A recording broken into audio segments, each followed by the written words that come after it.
असहमति देशद्रोह नहीं होती, बल्कि प्रगति की शर्त होती है। सन 1945 में द्वितीय विश्व युद्ध के बाद कार्ल पॉपर की किताब the open society and its enemies प्रकाशित हुई। दार्शनिक और राजनीतिक आलोचना की ये किताब 2 खंडों में है। Volume first the spell of Plato और volume second the high tide of prophecy, Hegel, Marx and the aftermath. Karl Popper की यह महान रचना तानाशाही के खिलाफ स्वतंत्रता, न्याय, तर्कशीलता और विचारों की खुली प्रतिस्पर्धा के पक्ष में एक शक्तिशाली दस्तावेज है। यह किताब सिर्फ एक दर्शन शास्त्रीय समीक्षा नहीं है, यह सत्तावाद, तानाशाही, निरंकुशता और विचारों की जड़ता के विरुद्ध एक खुला वैचारिक संघर्ष है। इस पुस्तक की सबसे बड़ी विशेषता यह है कि यह प्लेटो, हेगल और मार्क्स जैसे महान विचारकों की भी आलोचना करती है। प्लेटो को आमतौर पर पाश्चात्य दर्शन का सबसे आदर्श दार्शनिक माना जाता है, पर कार्ल पॉपर मानते हैं कि प्लेटो की रिपब्लिक में एक खतरनाक तानाशाही की नींव छिपी हुई है।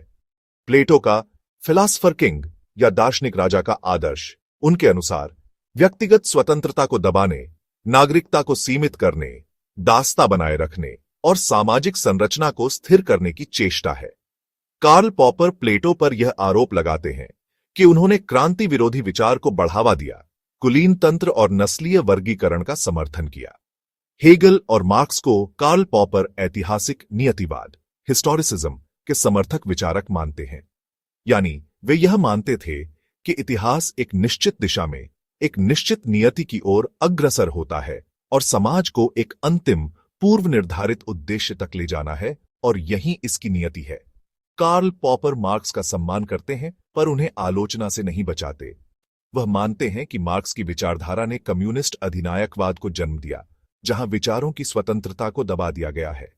कार्ल पॉपर के अनुसार जो लोग हमें पृथ्वी पर स्वर्ग लाने का वादा करते हैं, अक्सर वे ही लोग नर्क का द्वार खोलते हैं।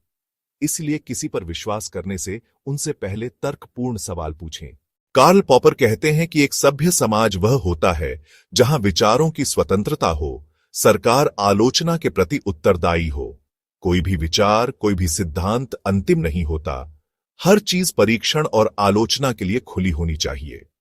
धर्म, समाज, सत्ता, न्याय, स्वतंत्रता, अधिकार, इन सभी पर खुली चर्चा करें। मिथ्यापनीयता, फॉल्सिबिलिटी को स्वीकार कर समाज खुद को सुधारता रहे। किसी भी वैज्ञानिक सिद्धांत या परिकल्पना को असत्य साबित या झूठा साबित करने की संभावना हायना चाहिए। यदि कोई विचार मिथ्यापनीय नहीं है, शाश्वत सत्य होने का दावा करता है अथवा जांच के दायरे से बाहर है, तो मान लीजिए कि वह विचार एक खतरनाक विचार है। कार्ल पॉपर का सबसे बड़ा तर्क यह है कि हम इतिहास की भविष्यवाणी नहीं कर सकते, क्योंकि भविष्य का ज्ञान उस बात पर निर्भर करता है जो हमें अभी तक ज्ञात नहीं है। न तो मानव समाज की कोई नियति तय है और न ही मानव भविष्य की नियति तय कर सकता है। कार्ल पॉपर ने इस किताब के जरिए बताया कि एक खुला समाज वही होता है जो आलोचनाओं को स्वीकार करता है, परिवर्तनों से डरता नहीं। जो समाज प्रश्न पूछने से डरते हैं, उनका भविष्य अंधकारमय हो सकता है। तानाशाह सबसे पहले प्रश्न पूछने की स्वतंत्रता को खत्म करते हैं। इस प्रकार the open society and its enemies पुस्तक कोई कल्पित कहानी नहीं, बल्कि एक दार्शनिक क्रांति है। कार्ल पॉपर के अनुसार freedom is not a gift from heaven, we must fight for it every day. यह किताब उन समयों में लिखी गई थी जब नाजीवाद, फांसीवाद और कम्युनिस्ट साम्यवाद जैसी तानाशाही विचारधाराएं दुनिया को निगल रही थीं।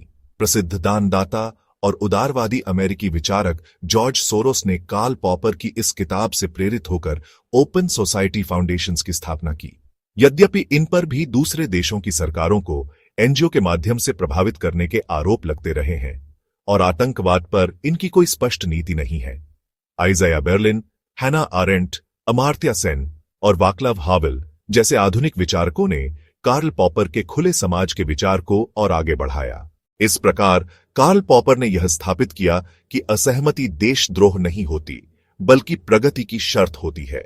इसलिए परेशान करने वाले सवालों से बचिए नहीं, वरन उनका खुलकर सामना कीजिए। उन्होंने यह चेताया कि जब भी कोई नेता या विचारधारा एकमात्र सत्य का दावा करे, तो समझिए कि वह खुले समाज का दुश्मन है। जैसे कोई आसमानी किताब का हवाला देकर जनता को यदि आतंकवाद की ओर धकेले, तो आपको उनका विरोध करना चाहिए।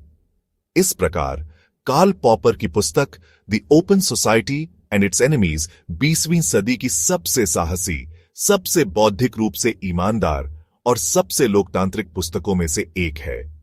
कोई भी समाज तब तक सुरक्षित नहीं जब तक वह प्रश्नों से डरता है। इसलिए कठिन से कठिन प्रश्नों का सामना कीजिए। स्वतंत्रता की रक्षा केवल कानूनों से नहीं, बल्कि वैचारिक चौकसी और आलोचनात्मक विवेक से होता है।